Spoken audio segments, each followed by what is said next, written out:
As far as the MaAser, it's important for a person to know. Hashem says, "MaAser v'titasher." You give MaAser and you'll become rich. But when you think about the word rich people don't become rich because they're stupid. Rich people become rich because Hashem decides, and to allow them to have thoughts that will give them the idea that they have to evaluate things and not just do things randomly. They don't just take all of their money and put it on black. They think about things. And a person needs to treat his MaAser as an investment, to think about it. Where is my investment going to do the best?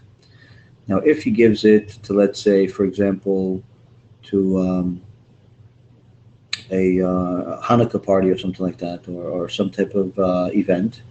Okay, so maybe a few people are going to do mitzvot by doing bracha on the money that he sponsored and so on. All right. If he gives it to a bit Knesset for them to buy another light fixture, maybe it's a mitzvah, maybe it's not, we're not really sure. Maybe to glorify them bit Knesset, it's good, but again, you see the reward is not necessarily going to be, he's not getting another share of Allah for it. If he gives it to a Talmid Chacham that learns, then he becomes a partner with that Talmid Chacham based on how much he gave. If he gives him all of the Talmid Chacham's expenses, then he's an equal partner in all of the Torah that the person learns. Some say he has to give them half of his money, meaning even if he's a multimillionaire, if he gives them half of his money, but that's the real way. But some say that it's enough that he just pays all of his expenses. If he pays part of his expenses, then he gets part of his Torah.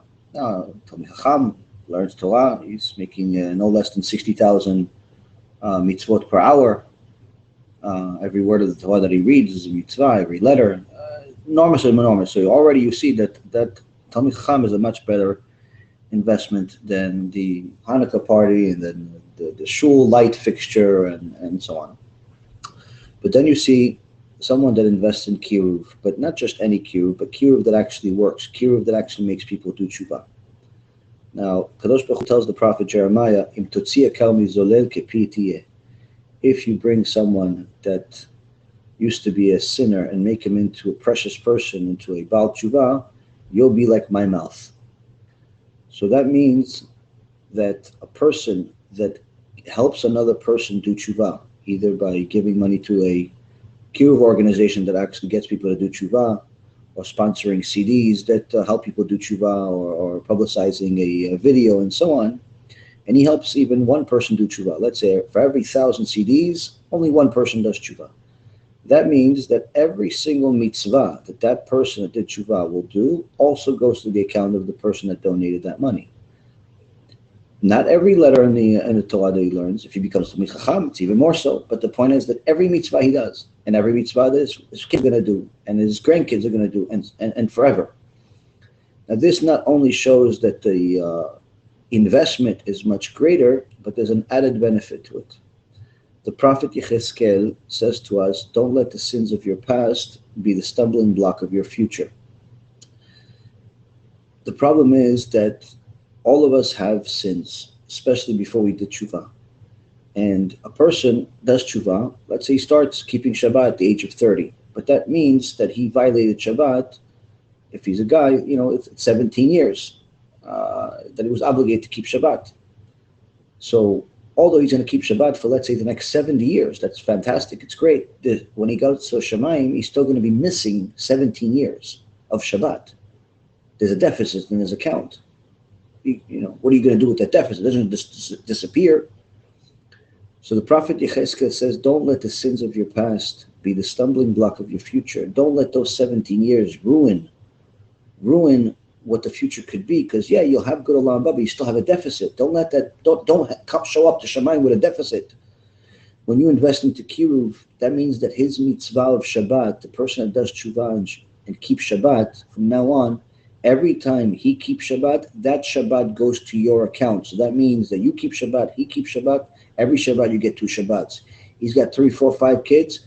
Every one of your Shabbats now is 7 Shabbats. You made a few people do teshuvah.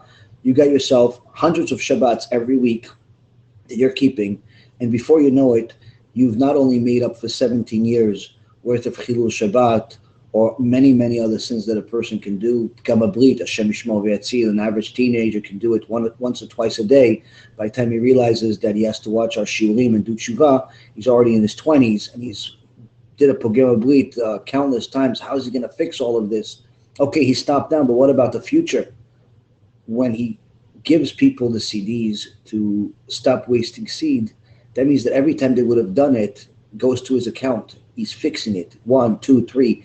Every single day he's getting another 10, 20, 30, 40, 50, 100, 1,000 different times that are fixing 1,000 different times that he actually did it. And he not only shows up with Shamayim without a deficit, but he now shows up to Shamayim with a credit.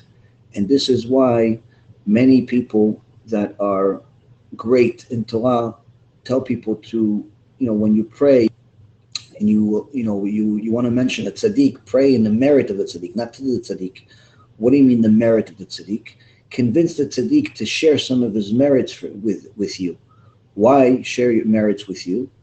Because he has shown up to Shamayim with so much surplus, so much extra mitzvot, so much extra stuff that he has enough to go around to help you out, get out of your situation. You can show up to Shamayim with the surplus. Imagine showing up to Shamayim with a surplus of Gamablit, a surplus of Chilul Shabbat, a surplus of Limud Torah, and so on. You have a surplus. You have a surplus of good. You stop people from violating Shabbat. You stop people from being Pogem Brit. There is no one in the world richer than you. And what's the proof? HaKadosh Baruch Hu says you make people do teshuvah kepitiye. Your mouth will be like my mouth. Meaning, just like I created the world in a word, because I said it, you say something, I fulfill it. That's what HaKadosh Baruch Hu says. And even more so, when a person truly understands what it means to show up to Shamayim with a surplus, he'll understand why Rabbi Kadosh was jealous of his Talmid Rabbi Chia when he found out what's going on with Rabbi Chia in Shamayim, that while all the tzaddikim are able to visit each other in Shamayim, only Rabbi Chia is allowed to go wherever he wants without anyone taking him there. All the tzaddikim need angels to take him to different places. But Rabbi Chia is able to go anywhere he wants as if he owns the place. What's the difference between Rabbi Chia, the Talmid of Rabbi Kadosh, and everyone else? Rabbi Chia did kiruv. Rabbi Chia helped people do teshuvah. And Rabbi Kadosh was jealous of his Talmid, so much so the Torah says Rabbi went into the streets, running into the streets, looking for people to help them do teshuvah.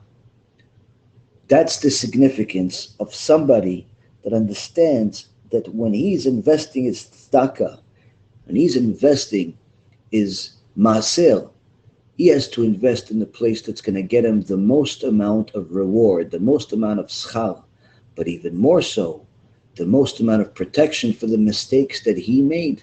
Most amount of protection that he made, whether he knew it or he didn't know it, bottom line is he made it. How are you going to fix it any other way? Reality is, this is the way. It's the easiest way, it's the cheapest way, most importantly, it's the most profitable way. B'ezrat Hashem, this influences people to understand the significance of helping Am Yisrael do teshuvah, helping the rabbis that actually succeed in helping people do teshuvah, helping them help Am Yisrael, and thereby helping ourselves. Baruch Adonai Le'olam, Amen ve'amen.